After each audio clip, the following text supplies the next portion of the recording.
Hello friends, இன்றைக்கி ஒரு mini vlog பார்க்கலாமா? பசங்களுக்கெல்லாம் லஞ்சு பேக் பண்ணி ஸ்கூலுக்கு அனுப்புனதுக்கப்புறம் வீட்டில் வந்து நிறைய வேலை இருந்துச்சு. இன்றைக்கி திங்கக்கிழமைங்கிறதுனால வந்துட்டு சரியான வேலை. ஏன்னா பசங்க எவ்வளோ டைம் சொன்னாலும் நம்ம எடுத்த பொருளை எடுத்த இடத்துல வைக்கவே மாட்டேங்கிறாங்க. அதை எடுத்து எடுத்து அப்படி இப்படியே போட்டுறாங்க. இங்கே வந்து பீரோலாம் ஸ்டோரேஜ்க்கு கிடையாது. இந்த சூட்கேஸில் வச்சே நான் மெயின்டைன் பண்ணிக்கிறேன். அதனால் அப்பப்போ துவைச்சதெல்லாம் மடித்து வச்சு அப்பப்போ எடுத்து வச்சுருவேன். நேற்று சண்டேங்கிறதுனால அதெல்லாம் அப்படியே இருந்தது. அதெல்லாம் எடுத்து க்ளீன் பண்ணிவிட்டு, அப்புறம் பக்கத்தில் வந்து பில்டிங் ஒர்க் நடக்கிறதுனால வீடு வந்து அதிகமாகவே தூசியாக இருந்துச்சு. அதனால் வந்துட்டு 2 பால்கனியுமே வந்து நல்லா தண்ணி ஊற்றி க்ளீன் பண்ணி கழுவி விட்டுட்டு, அதுக்கப்புறமா வீடு கூட்டி வீடெல்லாம் தொடச்சி மாப் போட்டதுக்கப்புறமா வந்துட்டு, அப்புறம் சண்டே உடம்பு சரியில்லைன்னு சொல்லிட்டு துணி துவைக்காதனால ஒரு வாளி துணி இருந்தது. அதையும் சேர்த்து ஊற வச்சு அன்றைக்கி ஃபுல்லாக வந்து ஹெவி ஒர்க்காகவே இருந்துச்சு. இந்த வேலையெல்லாம் வந்து பசங்களை ஸ்கூல் விட்டு வந்ததுக்கப்புறம் தான் செஞ்சேன்.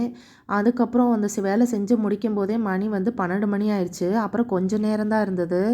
அதில் கொஞ்சம் நேரம் ரெஸ்ட் எடுத்து அப்புறம் ஹஸ்பண்ட் வந்துட்டாங்க. அவங்களுக்கு லஞ்சு எடுத்து வச்சுட்டு நான் வந்து துணி துவைக்க போயிட்டேன். அதுக்கப்புறம் ரெடியாகி பையனை போய் ஸ்கூல்லேருந்து கூப்பிட்டு வந்ததுக்கப்புறம் அப்புறம் 1/2 அன் ஹவர் கழித்து பொண்ணையும் ஸ்கூல்லேருந்து கூப்பிட்டு வந்துட்டேன்.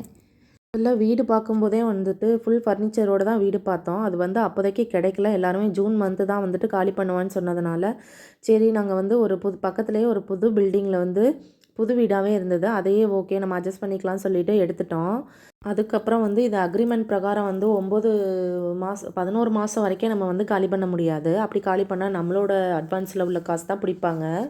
அதனால் சரி நம்ம இருக்கிறதுக்கு ஏற்றாப்புலையே நம்ம மாறிக்குவோம் அப்படின்னு சொல்லிட்டு என்ன இருக்கோ அதை வச்சு அட்ஜஸ்ட் பண்ணி வாழ்கிறதுக்கு வந்து கற்றுக்கிட்டோம் இங்கே வந்துட்டு.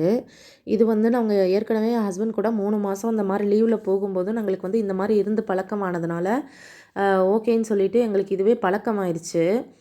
இது ஒன்றும் எங்களுக்கு பெரிய கஷ்டமாக தெரியல. வீட்டில் எல்லா வசதியும் இருந்தாலுமே ஃபஸ்ட்டு ஆரம்பத்தில் கொஞ்சம் கஷ்டமாக இருந்துச்சு. அப்புறம் போக போக வந்து அதுவே பழகிருச்சு. ஏன்னா வீட்டில் எல்லா வசதிகளுமே இருந்தாலும் ஹஸ்பண்ட் மட்டும் கூட இல்லை. இப்போ வந்து ஹஸ்பண்ட் இருக்கிறதுனால எந்த கஷ்டமும் வந்து நமக்கு பெருசாக தெரியல. இந்த வாழ்க்கைக்கு ஏற்றாப்புல நாங்களே மாறிட்டோம். நெக்ஸ்ட்டு மினி விலாகில் பார்க்கலாம். பாய் பாய். தேங்க்யூ.